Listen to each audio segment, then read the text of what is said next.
Hey, Ollie here. I'm currently top 5 in Plants vs. Zombies any percent, and today I'd like to talk a little bit about seed selects as they pertain to the speedrun. Gameplay of how I ideally would route seed selects will play in the background as a reference for curious runners, assuming the routing remains relevant in the PvZ speedrunning meta. Currently, as far as I understand, there are two derivations of time save from seed select. First is the direct time save, by optimizing the mouse movement to select the plants for a level, and second is the indirect time save, minimizing the distance required to plant the plants during a level.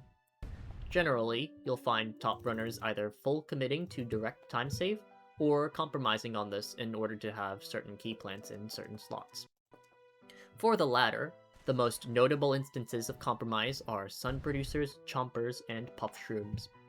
Because of how frequently they are planted throughout a typical any percent speedrun, these plants result in the greatest sums of time save when in the slots closest to their desirable destinations on the planting board. As far as I'm aware though, no one has done the math on whether the cumulative time shaves from better slot proximity truly offset, let alone exceed, the raw time save from a more immediately efficient seed select. But personally, I find that the convenience of having time save plants as close as possible to time save tiles supersedes the fractions of seconds of time save in putting them in a suboptimal slot during seed select. On every level where Puff is selected as a win condition, I will try to select plants in a way that leaves Puff Shroom as the last plant. This has Puff as close as possible to columns 7 through 9, where it can get maximum time save, as zombies spawn immediately within firing range of Puffs on these tiles. In a similar vein, I also tried to select Chomper last to have the plant as close as possible to column 9, where it can instantly detect and clear a zombie.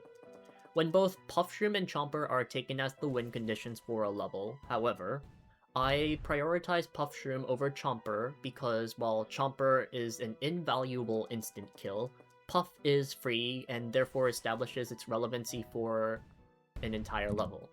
Chomper, as a massive sun drain, is typically only online during the second half of a level, when there is enough sun production on the board to exceed the 150 sun every 7.5 seconds that optimal Chomper usage demands. When it's daytime, Puff sleeps and gets demoted from win condition to freestall, so Chomper therefore holds the spotlight and gets picked last. Sunflower and Sunshroom are conversely picked first to have them closer to the back of the lawn where we germinate them like weeds to afford spamming the pricey time save plans, like Chomper, off cooldown as soon as possible. Again, whether this is actually worth it to play for isn't discreet, but I like it, so I do it. It's a nice thing about decision-making speedruns where there is enough wiggle room for personality to exist and be competitive outside of just reset discipline. One last thing I'd like to touch on about seed selects is the flow of the cursor. Moving the cursor in one continuous arc is more efficient than playing ping pong with plants. In addition, there are certain orderings of seed selects that lend themselves to smoother routes than others through the setup of directional momentum to more naturally reach plants that require a great distance to be selected, or even to just be closer to the Let's Rock button that needs to be clicked to begin a level. For example, in Fog, most of the plants you select exist in a rectangle at the left side of the seed select, but there are a couple of plants, most notably Scary Shroom and Doom Shroom, that are on the opposite side of the seed select. By selecting the seeds in a certain manner, you can set up a cursor slingshot to those far plants to ease mouse movement.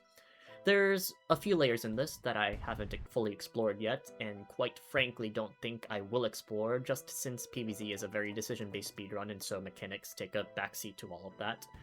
But I do find mechanical optimizations fascinating, even if my physical health can't really keep up with executing those micro-optimizations.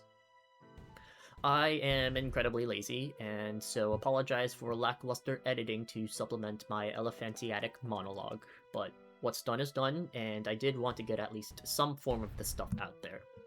I don't really see these things talked about while very many speedrun attempts end up with wonky seed selects and wonkier tile placements in my eyes, particularly from those starting their speedrun journey.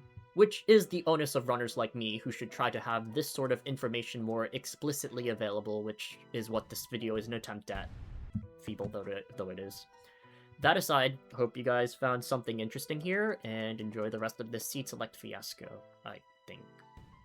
I also do stream on Twitch. There's a shameless plugin. I guarantee you that whatever find eloquent to hear here gets reduced to stuttering caveman grunts and some microphone peaking depending on what my speedrun attempts conjure. Maybe I'll see some of you there. Till then, have a good one, and take care of yourselves. Ollie out.